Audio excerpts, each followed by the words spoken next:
Hey guys, today we're gonna learn how to make Jello. Jello is a healthy snack. So the first step is to pour the powder into the bowl. And we have 2 cups of boiling water. And we're gonna pour it into the mix. And my helper is going to mix it.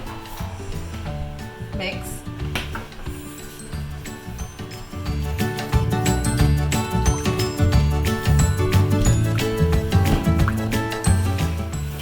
Then we're going to pour 2 cups of cold water and keep mixing.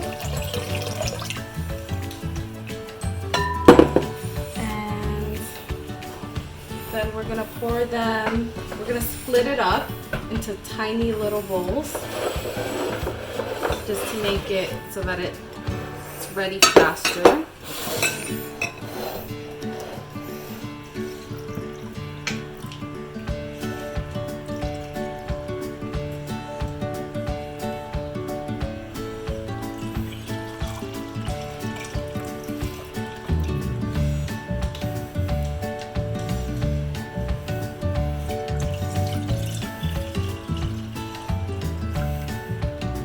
Refrigerate for 30 to 90 minutes and then they'll be ready to go.